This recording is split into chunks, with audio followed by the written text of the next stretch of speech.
Olá, eu sou a Fabiana e você está no Ovelha Peregrina. Se o nosso canal tem abençoado a sua vida, eu quero te convidar a nos seguir, curtir, compartilhar esse vídeo com alguém, para que nós possamos juntas abençoar outras pessoas, combinado?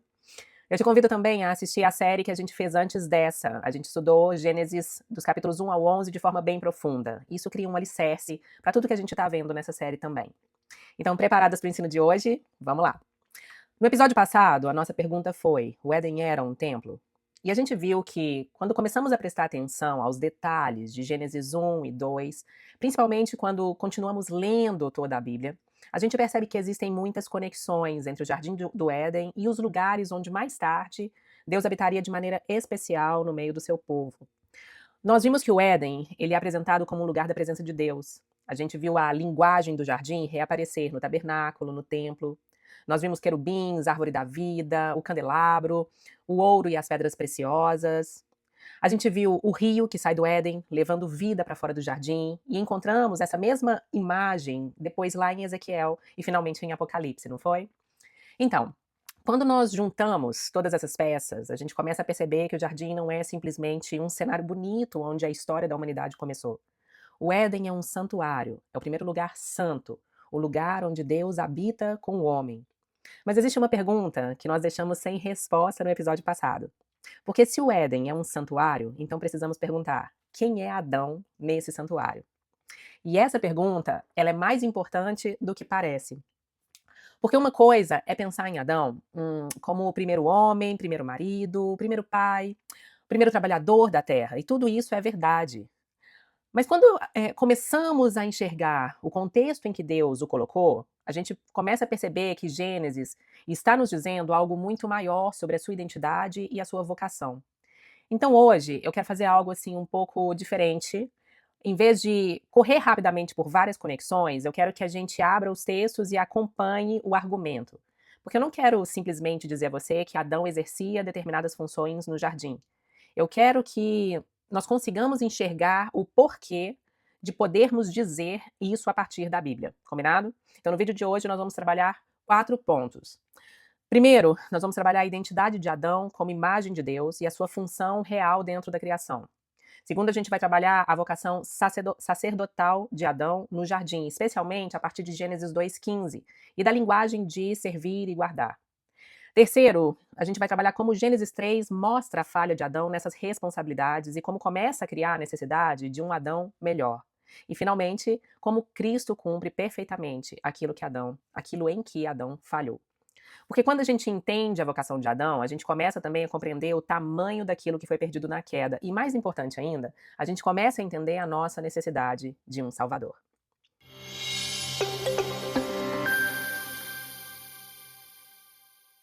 Antes de perguntar o que Adão faz, precisamos perguntar quem Adão é. Então abre sua Bíblia comigo em Gênesis, no capítulo 1. A gente conhece muito bem esses versos, mas eu quero que a gente preste atenção à maneira como Deus apresenta a criação do homem. Então, vai no verso 26, Gênesis capítulo 1, verso 26 diz: Façamos o ser humano a nossa imagem, conforme a nossa semelhança. Tenha ele domínio sobre os peixes do mar, sobre as aves do céu, sobre os animais domésticos, sobre toda a terra e sobre todos os animais que rastejam pela terra. Vai no verso 27. Assim, Deus criou o ser humano, à sua imagem, a imagem de Deus o criou. Homem e mulher o criou. Verso 28. E Deus os abençoou e lhes disse: Sejam fecundos, multipliquem-se, encham a terra, sujeitem-na, tenham domínio. Agora perceba a ordem. Antes de Deus dizer o que o homem deve fazer, Deus diz quem o homem é. O homem é imagem de Deus. E imediatamente depois de falar da imagem, Deus fala de domínio. E isso é importante porque, às vezes, quando nós falamos sobre ser imagem de Deus, nós pensamos principalmente em certas características que possuímos. Nossa capacidade de raciocinar, de nos comunicar, de nos relacionar, e até a nossa consciência moral. E certamente existem aspectos da nossa humanidade que refletem quem Deus é. Mas observe que Gênesis faz uma conexão muito específica. O ser humano é criado à imagem de Deus e, como imagem de Deus, recebe autoridade para governar a criação de Deus. Isso nos ajuda a pensar no próprio conceito de uma imagem. Uma imagem representa aquele de quem é imagem e, no mundo antigo, imagens de reis podiam funcionar justamente como representações visíveis da sua autoridade. Mas Gênesis apresenta algo muito mais extraordinário. Deus cria o mundo, reina sobre aquilo que criou e coloca a sua própria imagem viva dentro dessa criação. Essa imagem não é uma estátua, são seres humanos. Homem e mulher são criados à imagem de Deus e recebem a responsabilidade de exercer domínio sobre aquilo que Deus fez. Então, quando Deus diz ao homem que tenha domínio, ele não está entregando o mundo e dizendo, agora faça com ele o que você quiser. Não é assim. Adão governa debaixo do governo de Deus. Ele possui autoridade, mas é uma autoridade recebida. Ele governa, mas ele governa como representante. Ele é rei, poderíamos dizer assim, mas é um rei debaixo do verdadeiro rei. Ele é um vice-regente. E isso muda completamente a maneira como enxergamos Adão, porque ele não é simplesmente um jardineiro cuidando de algumas árvores. Ele é o representante real de Deus dentro da criação. E tem outra coisa muito importante aqui, mas que nós vamos propositalmente deixar aberta por enquanto. Porque depois de criar o homem e a mulher à sua imagem, Deus não apenas lhes dá domínio, mas ele diz também: sejam fecundos, multipliquem-se e encham a terra. Por quê? Por que, que a multiplicação aparece ao lado da imagem e do domínio? E o que exatamente deveria acontecer à medida que os portadores da imagem de Deus enchessem a terra? Guarda essas perguntas, porque a gente vai falar disso mais na frente. A gente vai dedicar o próximo episódio a ela, porque ela vai nos levar à missão que Deus deu à humanidade e à expansão do Éden. Mas guarda isso aí agora nesse momento. Bom, por enquanto, a gente precisa apenas manter diante de nós a primeira peça do argumento. Adão foi criado à imagem de Deus e recebeu uma função real. Ele representa o rei e exerce sua autoridade debaixo da autoridade do verdadeiro rei. E aí a gente chega a Gênesis 2, que vai dar um zoom na câmera. Se Gênesis 1 nos dá uma visão ampla da criação, Gênesis 2 se aproxima, dá o zoom na criação do homem e da mulher ali no jardim. E se a gente já entendeu que esse jardim é apresentado como um santuário, então aquilo que Deus faz em Gênesis 2,15 ganha um significado muito interessante. Leia, diz assim: o Senhor Deus tomou o homem e o colocou no jardim para cultivar e guardar. Deus cria Adão, esses versos parecem muito simples, né? Mas Deus cria Adão, coloca Adão no jardim e dá trabalho a Adão. E isso por si só já seria muito significativo, porque o trabalho não é resultado da queda. Adão trabalha antes de Gênesis 3. O trabalho pertence à boa criação de Deus. Mas tem algo nesse versículo que deveria chamar a nossa atenção e que passa facilmente despercebido quando a gente lê ele só em português. A palavra traduzida aqui por cultivar é o verbo hebraico avad. E é uma palavra bastante comum no Antigo Testamento e pode significar trabalhar, cultivar, como faz perfeito sentido aqui nesse contexto. Mas também pode ser traduzida como servir. E a palavra traduzida por guardar é chamar, que traz justamente essa ideia de guardar, cuidar, vigiar, proteger aquilo que foi colocado sob a responsabilidade de alguém. Então, não há nada errado em nossa tradução dizer que Adão deveria cultivar e guardar o jardim. O que nós não conseguimos perceber imediatamente na nossa língua, em português, é que essa combinação de palavras, avad e chamar, servir e guardar, vai aparecer novamente na Bíblia em um contexto muito específico e significativo. As duas serão usadas juntas para descrever responsabilidades relacionadas ao serviço do santuário. E aqui a gente precisa fazer exatamente aquilo que eu falei que nós faríamos nessa série. Em vez de simplesmente dizer, há uma conexão aqui, a gente vai parar e vai olhar para ela. Porque é assim que nós começamos a desenvolver a fluência bíblica.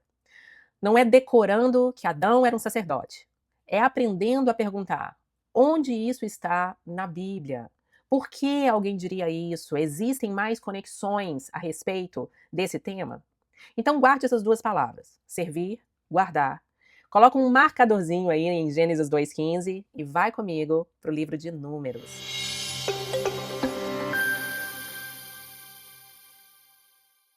Quando chegamos a Números, estamos em outro momento da história bíblica. Mas existe algo no cenário que já deveria soar familiar para nós. Deus libertou Israel do Egito, fez aliança com seu povo e ordenou a construção de um tabernáculo.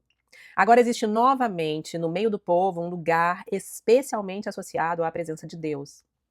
E justamente porque Deus é santo, esse lugar não pode ser tratado como um espaço comum. Existem limites, existem diferentes níveis de acesso, existem responsabilidades específicas. E existem homens encarregados do serviço daquele santuário. Quem são eles? Os levitas. Então, observe Números, capítulo 3, versos 7 e 8.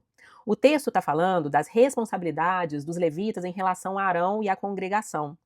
O texto, ele descreve o trabalho deles ao redor da tenda da congregação.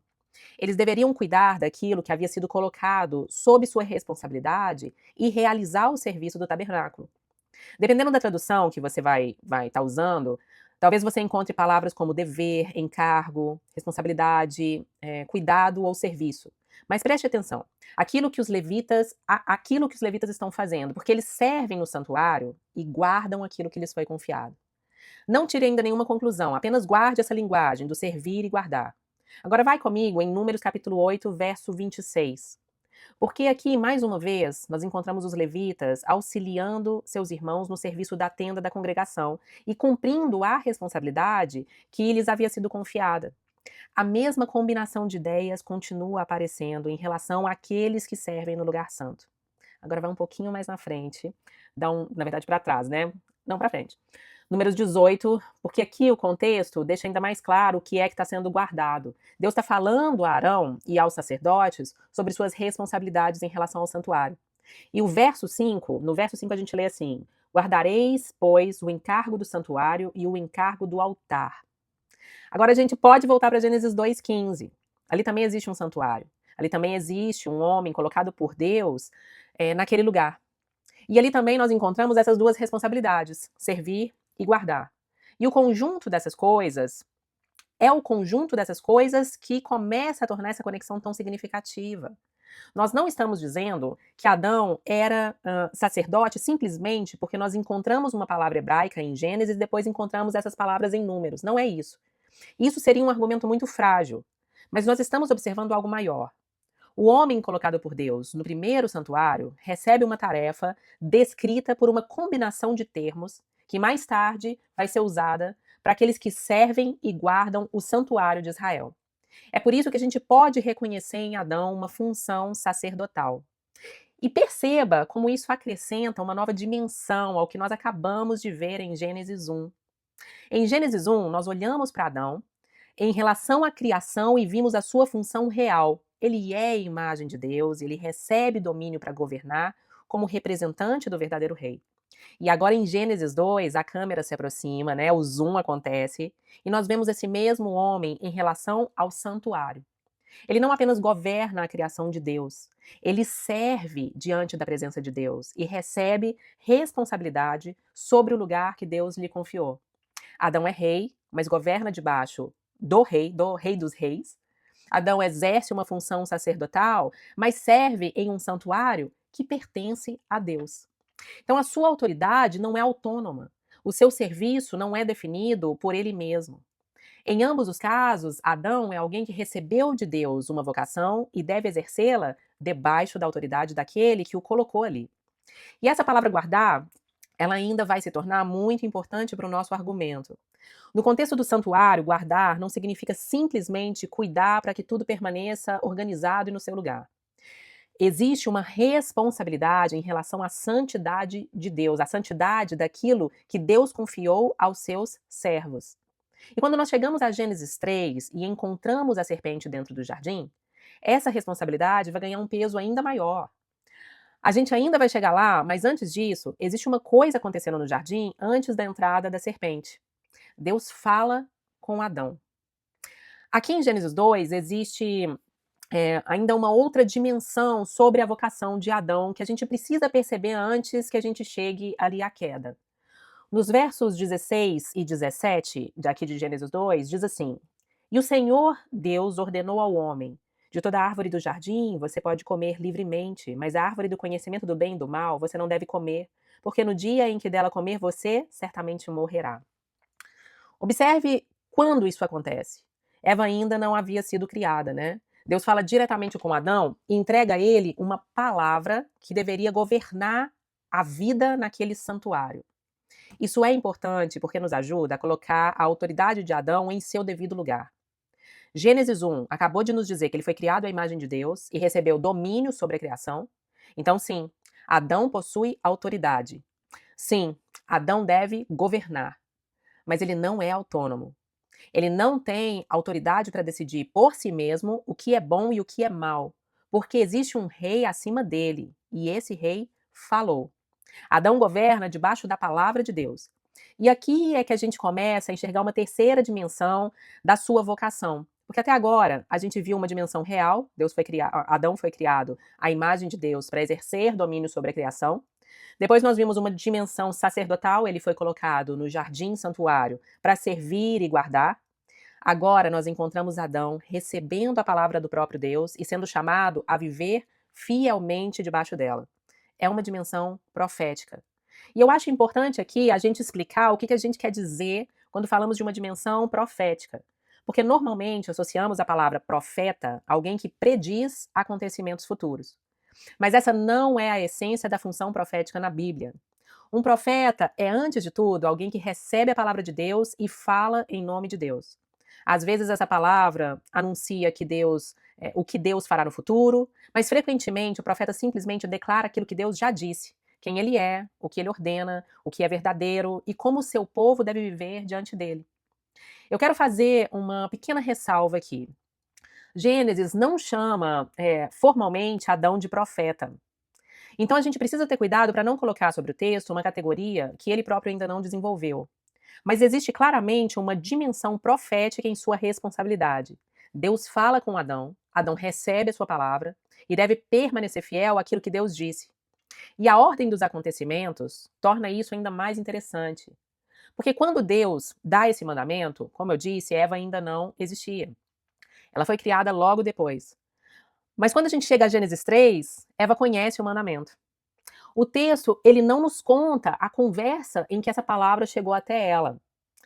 E por isso a gente não precisa inventar os detalhes que Gênesis não nos dá, mas nós podemos dizer pelo menos isso. A palavra entregue por Deus a Adão deveria governar a vida no jardim. E agora veja como todas essas dimensões da vocação de Adão estão começando a se encontrar. Ele foi criado para representar o governo de Deus, mas só pode governar corretamente enquanto permanece debaixo do governo de Deus.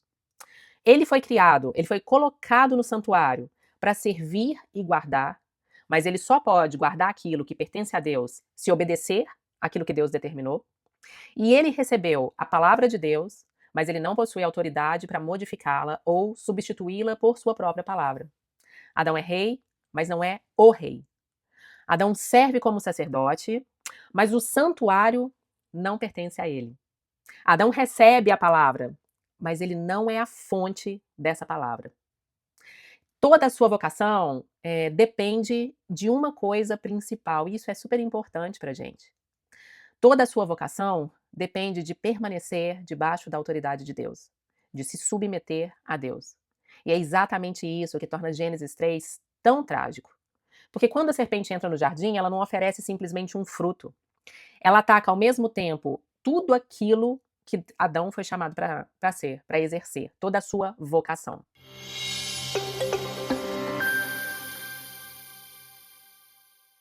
Gênesis 3 começa dizendo que a serpente era o mais astuto de todos os animais selvagens que o Senhor Deus tinha feito.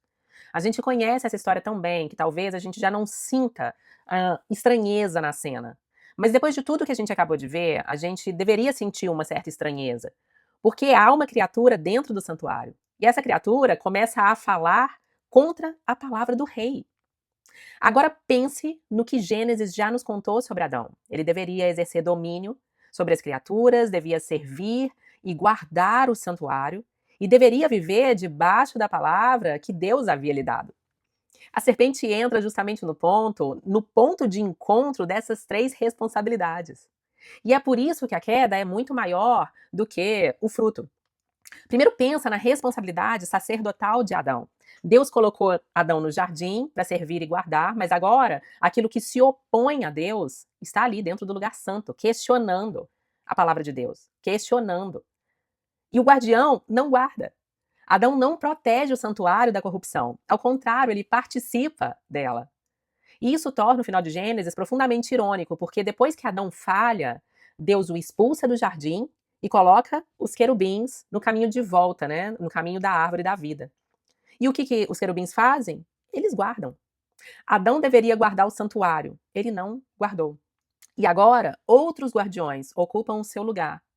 Só que a ironia é ainda mais dolorosa do que isso, porque o homem que deveria guardar o santuário agora precisa ser guardado do santuário. Ele estava dentro e agora ele está fora. O sacerdote é expulso do lugar da presença.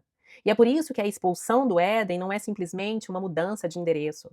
Adão não perdeu apenas um jardim bonito. Ele perdeu o acesso à presença de Deus. Mas veja também a dimensão real dessa falha.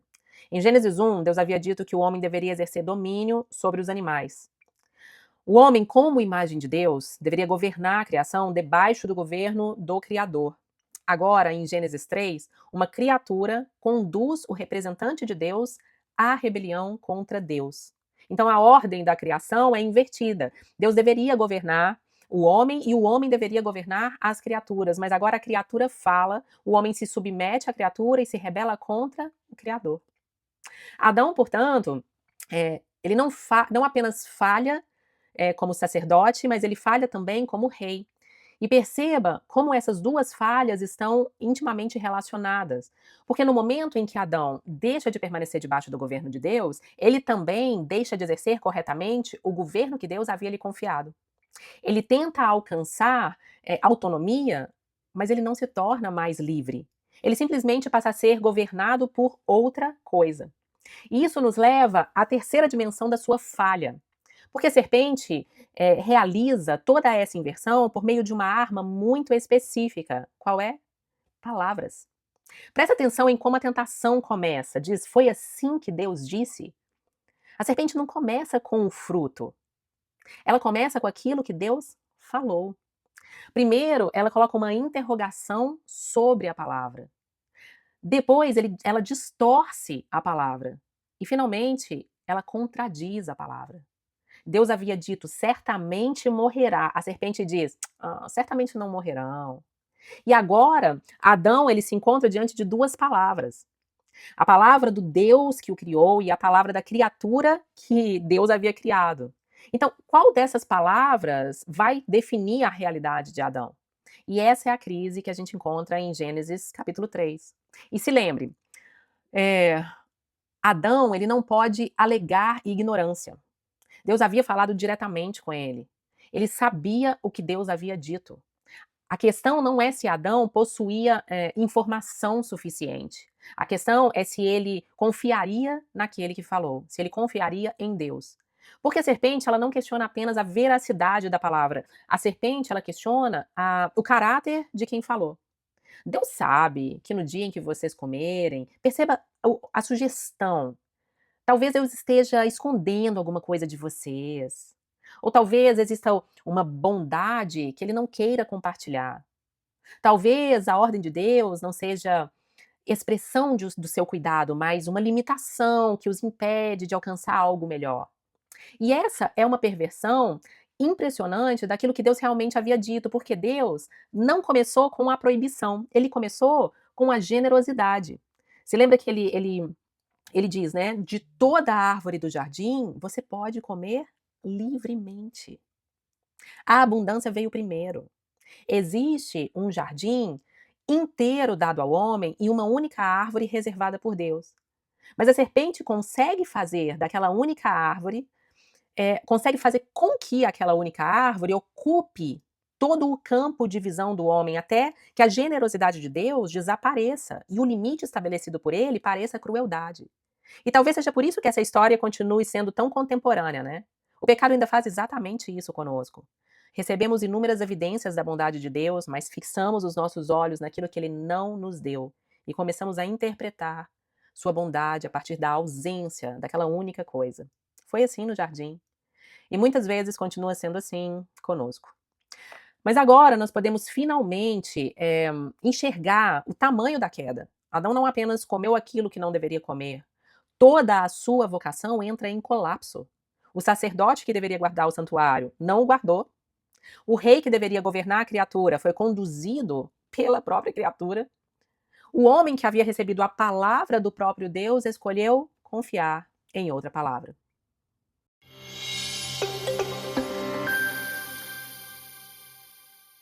Então, nós precisamos de outro Adão. E a partir daqui, a Bíblia começa a criar essa expectativa. À medida que a história da redenção avança, aquelas responsabilidades que vimos reunidas de alguma maneira em Adão começam a aparecer novamente de maneira mais definida na vida do povo de Deus. Israel terá sacerdotes encarregados do serviço no santuário. Terá profetas que receberão a palavra de Deus e vão falar em seu nome. Vai ter reis que governam o povo debaixo da autoridade de Deus, e à medida em que esses ofícios aparecem, nós podemos começar a pensar que finalmente encontramos aquilo que foi perdido no Éden. Mas existe um problema. Os sacerdotes que entram no santuário são eles mesmos pecadores. O sumo sacerdote que representa o povo diante de Deus precisa oferecer sacrifícios pelos seus próprios pecados antes de oferecer sacrifícios pelos pecados do povo. Os profetas que anunciam fielmente a palavra de Deus, eles também são homens que precisam dessa mesma palavra. Os reis que recebem autoridade para governar o povo de Deus, se você continuar lendo aí a história de Israel, você vai perceber quantas vezes esses reis repetem o padrão de Adão. Em vez de exercerem sua autoridade em submissão a Deus, usam a autoridade recebida de Deus para se rebelar contra ele. Então, a história continua avançando, mas há questões em Gênesis que permanecem abertas.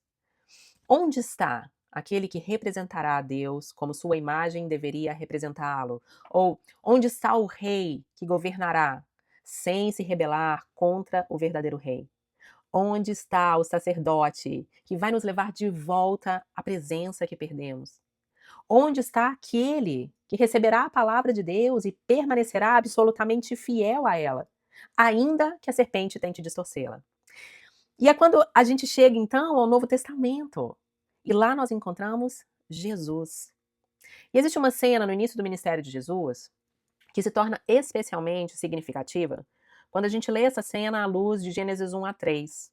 Logo depois do seu batismo, Jesus é conduzido pelo Espírito ao deserto para ser tentado pelo diabo. E eu quero que você aqui perceba o contraste entre essas duas cenas. Porque Adão, ele está onde? Em um jardim. Jesus está em um deserto. Adão está cercado pela abundância da criação de Deus. Jesus está há 40 dias sem comer. Adão recebe livremente de Deus todas as árvores do jardim, com uma única exceção. Jesus sente fome. As circunstâncias do primeiro homem, elas não poderiam ser mais favoráveis, e as circunstâncias de Cristo não poderiam ser mais severas. E nas duas cenas, o tentador aparece. E nas duas cenas, a batalha gira em torno da palavra de Deus. Só que agora acontece algo diferente. Quando Satanás fala, Jesus responde. E ele responde o quê? Está escrito. O tentador volta, Jesus responde novamente. Está escrito. E outra vez, está escrito. Você percebe o contraste? No jardim, a serpente pergunta: foi assim que Deus disse? E Adão permite que a palavra de Deus seja colocada em dúvida, distorcida e finalmente rejeitada. No deserto, o tentador novamente tenta colocar outra interpretação da realidade diante de um homem, mas dessa vez esse homem permanece absolutamente submetido àquilo que Deus falou. Adão abandona a palavra em meio à abundância. Cristo permanece fiel à palavra em meio à escassez. Adão desconfia da bondade de Deus quando possui um jardim inteiro. Cristo confia no Pai quando está no deserto. E é aqui que começamos a perceber que Jesus não está simplesmente fazendo melhor aquilo que Adão fez mal. Ele está vindo como o homem fiel que a história inteira estava esperando. Aquilo que vimos fragmentado ao longo do Antigo Testamento encontra em Cristo a sua expressão perfeita. Ele não apenas recebe e anuncia fielmente a palavra de Deus, mas ele é aquele que pode dizer que não fala por sua própria autoridade, mas que comunica aquilo que recebeu do Pai. Nele, a dimensão profética que vimos começar a aparecer em Adão chega à sua perfeição.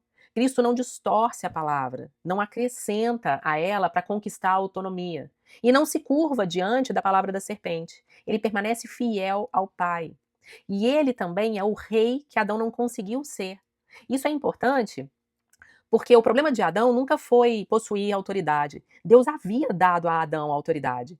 O problema foi tentar exercer a vida e o governo fora da submissão ao verdadeiro rei. Em Cristo nós encontramos exatamente o contrário, porque sua autoridade não é exercida em rebelião contra o Pai, mas em perfeita obediência a Ele. Lá em Filipenses capítulo 2, está descrito esse movimento de uma maneira muito extraordinária, porque Cristo se humilha, assume a forma de servo e se torna obediente até morte, e morte de cruz. Então Paulo diz: por isso também Deus o exaltou sobremaneira. Aquele que se submete perfeitamente ao Pai é exaltado como rei. E veja como isso responde àquilo que aconteceu no Éden. Adão tenta se elevar e cai. Cristo se humilha e é exaltado. Adão busca autonomia e encontra a morte. Cristo permanece obediente até a morte, recebe o nome que está acima de todo nome. Mas ainda existe o problema que apareceu no final de Gênesis 3, lembra? Porque não basta termos um rei melhor, nós continuamos fora do jardim. Adão foi expulso do santuário. Os querubins passaram a guardar o caminho para a árvore da vida.